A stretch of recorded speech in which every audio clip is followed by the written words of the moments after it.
샬롬, 여러분 오늘도 복되고 반가운 날입니다. 여러분과 함께 이렇게 말씀을 나누는 것을 삶의 기쁨과 복이라고 생각하는 최양권 목사입니다. 여러분들도 있는 자리에서 여러분의 성함을 한번 말씀해 주시면 감사하겠습니다. 우리가 인생을 길게 살았건 짧게 산 젊은이건 상관 없이 누구에게나 자기 나름대로의 상처받은 나날들이 있습니다. 지우고 싶었던, 거의 잊힐 듯 싶었던 앙금처럼 가라앉은 지난 기억들, 허나 어쩌다 한번 휘저으면 금세 흙탕물처럼 일어나서 우리의 감정 가운데 소용돌이를 칩니다. 나이를 먹는다고 달라지는 법 없습니다. 해야 하는 그런 겁니다. 어떤 사람이건 말끔한 인생은 없습니다. 바로 그런 순간에 말씀이 주는 위로 그 마침표 하나가 우리의 인생에 찍어진다면 얼마나 좋을까 라는 소망이 있기에 우리는 그 말씀이 주는 위로 안에서 매번 새롭게 인생을 다시 출발해 보는 겁니다. 그렇게 되려면 내 잘못도 바라보고 나만 그런 게 아니라는 것도 알아줘야 합니다. 타인과 자신에 대한 애령과 연민이 소중한 것은 바로 그 때문입니다. 돌아 누우며 신음하는 누군가의 어깨를 흐느끼는 내 어깨를 누군가 토닥거려 주길 우리는 간절히 바라며 살아가지 않습니까? 위로와 소통, 그것을 말씀이 할 수 있다고 저는 믿었습니다. 말씀을 맡은 자는 타인 대신 아파하고 신음하고 끙끙 앓다가 오랜 침묵을 깨고 마침내 목소리를 찾아주는 자이기 때문입니다. 그러기에 우리는 말씀을 길게 전하기보다 내 이야기만 강대상 높은 곳에 허공을 치며 외치는 것보다 경청하는 자세 속에서 외침이 나와야 합니다. 말한 것과 말한 것의 그 사이, 말한 것과 말하지 않은 것 사이, 말로 하지 못한 것까지 모조리 온전히 귀 기울여 들어주어야 합니다. 말씀을 전하면서 귀 기울여 들어야 합니다. 어쩌면 우리는 마침표 하나 찍기 위해 사는지 모릅니다. 삶이 온갖 잔가지를 뻗어 돌아갈 곳마저 배신했을 때 가슴 깊은 곳에서 꿈틀대는 건 작은 마침표 하나입니다. 그렇지, 마침표 하나면 되는데 지금껏 뭘 바라고 주저앉고 소멸이 아니라 소멸마저도 태우는 마침표 하나, 비문도 미문도 마찬가지입니다.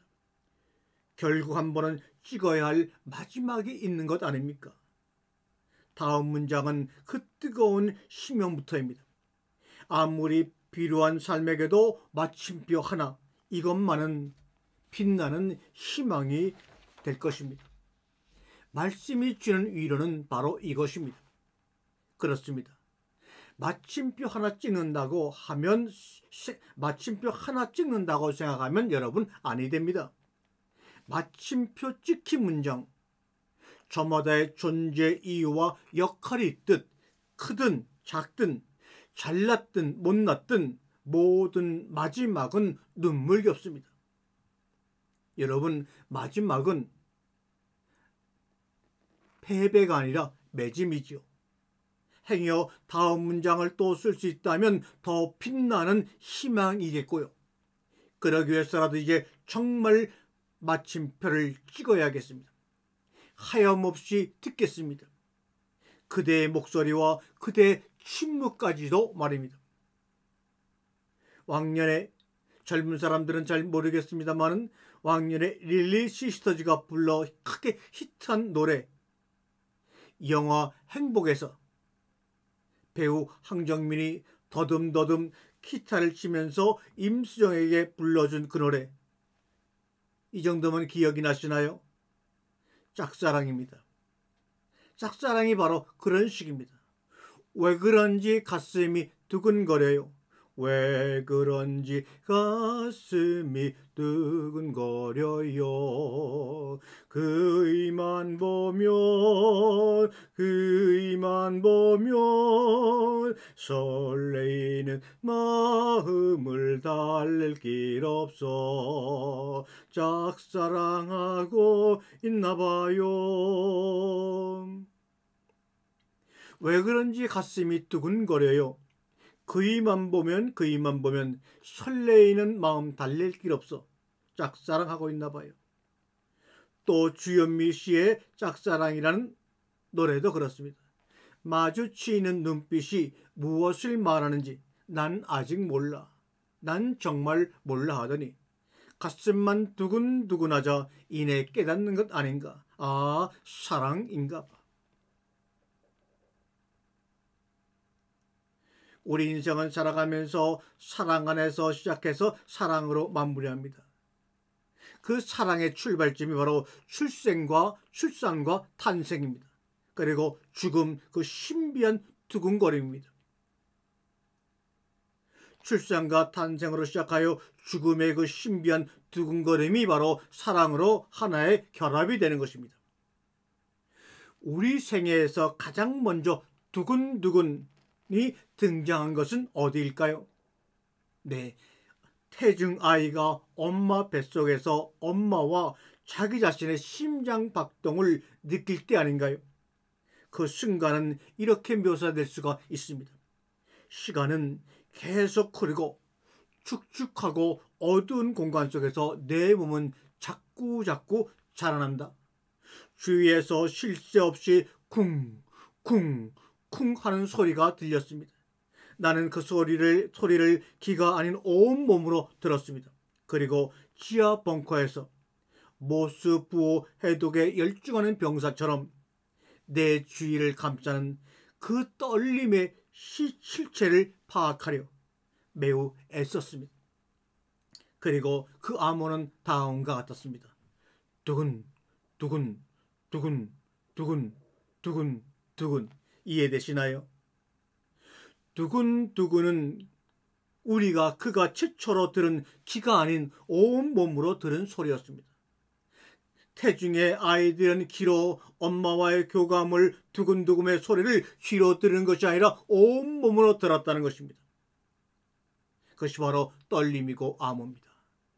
이 시대를 살아가는 우리들도 귀로만 듣으려고 하지 말고 온몸으로 태초의 태아의 두근두근의 떨림과 그 암호를 날마다 듣고 산다면 얼마나 좋을까요? 하나님 태중 안에 들어가 있는, 품어 있는 우리가 그 하나님과 나 사이에 소통하는 두근두근거림의 소리는 귀로 들을 수 있는 것이 아닙니다.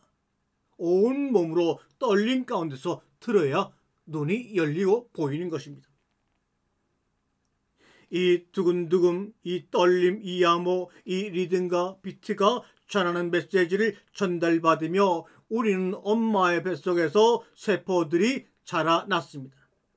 간이 부풀고 콩팥이 여물며 뼈가 돋아났습니다. 그리고 꿈속에서 어머니가 꾸는 꿈과 만나 이렇게 대화를 나누었던 경험이 여러분 있지 않습니까? 나 가슴이 떨려요. 가슴이 아프도록 뛰어요. 숨이 넘어갈 것 같은데 이러다 죽을 것만 같은데 도무지 멈출 수가 없어요. 이 얘기를 들은 엄마는 아가야 내 엄마 나도 그래 가슴이 자꾸만 뛰어. 가슴이 저러도록 뛰는데 멈출 수가 없구나. 엄마도 그렇게 화답했습니다. 아이를 태중에 품고 출산을 기다리는 엄마의 가슴만큼 두근거리는 것이 세상에 또 어디에 있을까요? 갑자기 이 얘기를 하다 보니 기억이 납니다. 33해 전에 4월달이죠. 추운 날이었습니다. 저희 아내의 상고가 점점 길어졌습니다. 이미 병원에 오기 전에도 임신 중독이라는 것에 걸려 고생을 많이 한 아내였습니다. 아침부터 대기실에서 기다렸건만 나보다 늦게 온 이들도 하나둘 빠져나가는데 날이 저물도록 아내는 소식이 없었습니다. 이윽고 가정면회 시간이 다가왔는데 간호사 급히 면회를 연기합니다. 출산에 임박한 산모가 있다는 것입니다. 덜컥 순간적으로 아내의 임을 직감했습니다. 무심하게도 나는 고작 반나절 기다려놓고 지쳐 있었습니다. 얼마나 미안하고 얼마나 두려웠던지 그때부터 나는 평생 가장 간절한 기도를 오직 아내의 건강만을 염려하는 기도를 바치기 시작했습니다. 얼마쯤 흘렀을까? 간호사가 보호자인 나를 불러 아들을 낳았다는 복된 소식을 전해 주었습니다. 내 아들이 태어나다니 그 묘한 기분이라니 도대체 정신을 수습할 수가 없었습니다. 그러다가 교통사고로 돌아가신 장모님의 모습이 떠올랐습니다. 이렇게 마음속으로 당신의 막내 손자가 태어났노라고 전하는데 눈물이 솟구쳤습니다. 한 생명이 오고 한 생명이 간 겁니다. 그러나 그것도 잠시 아들이 바구니에 실려 나타나는 순간 그만 넋을 잃고 말았습니다. 세상에 이런 신비가 있다니. 처음 본 자식이 눈을 마주치며 방긋 웃고 있는 것 아닙니까? 지금껏 아무도 이 말을 믿어주지 않지만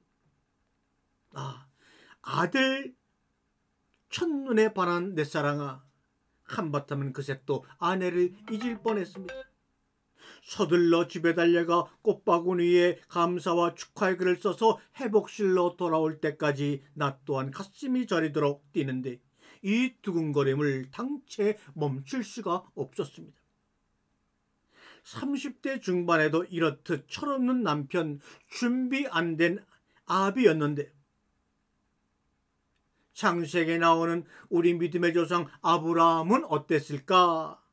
그렇게 소중한 자식을 100세에 낳아서 이제 17살밖에 안 된 자식을 꽃도 피워보지 못한 채 먼저 저 세상으로 나에게 바치려고 하는, 저 세상으로 보내라고 하는 하나님의 음성을 들었을 때 아브라함의 마음이 협쳐왔습니다. 자식을 먼저 보내야 했던 부모의 심정을 나는 상상조차 할 수도 없고 생각조차 하기 싫습니다. 세월호의 사건을 통하여 자식들을 먼저 보내야 했던 그 아픈 부모님들의 마음, 이태원 참사를 통하여 그 수많은 젊은이들 먼저 보내야 했던 부모님과 형제들의 심정을 저는 아무리 생각해도 그들의 아픔의 0.1%도 상상할 수 없습니다. 경험할 수도 없습니다. 또한 생각하기도 두렵습니다. 지금쯤 세월호의 부모님과 가정들, 이태원 참사의 부모님 가정들의 마음이 얼마나 좀 추스려졌는지 늘 그들을 위해서 기도하고 있습니다. 그러나 아무리 100번 기도한들 그들의 심정을 제가 상상조차 할 수나 있겠습니까? 그런데 다만 아들을 희생시키라고 하는 하나님의 명령에 따라 아들 이삭을 모리아 산으로 끌고 와서 번제 제물로 바치려고 한 그 아브라함에 대해서 쓴 키에르케고르의 책이 있습니다. 100세에 난 아들을 하나님의 명령에 따라 모리아산에 바치려고 하는 그 아브라함의 심정에 대해서 쓴 철학자 키에르케고르는 그 책의 제목을 두려움과 떨림 이렇게 썼습니다. 참으로 제목도 잘 정했습니다. 두려움과 떨림. 인간의 감정을 모르는 무자비한 하나님이 아니었던 것입니다. 두려움과 떨림을 누구보다 잘 아시는 우리 아버지 하나님이었던 것입니다. 두려움과 떨림을 누구보다 잘 아시는 하나님이, 그런 하나님이 아브라함에게 자식을 내어놓으라 했을 때, 또 그런 분이 우리들을 위해서 자신의 아들 예수 그리스도를 내어줄 때 하나님 또한 두렵고 떨렸을 것이라는 것이 이것이 나에게 큰 위로가 되었습니다. 그 두렵고 떨리는 길을 이제는 홀로 건너가야 합니다. 바로 그 순간, 그때 우리는 아주 오래전 탯줄로 만난 어머님의 두근거림을 다시 듣게 됩니다. 다시 만나게 됩니다. 이번엔 아버지입니다. 먼 길 떠나간 아들을 힘껏 안아주는 아버지, 가슴께로 펄떡이는 아버지의 심장박동이 우리에게 전해집니다. 이것은 바로 에덴 울타리를 열고 바깥으로 그들을 내어보내는 그 아버지 하나님의 심정입니다. 두려워하지 말아라, 염려하지 말아라.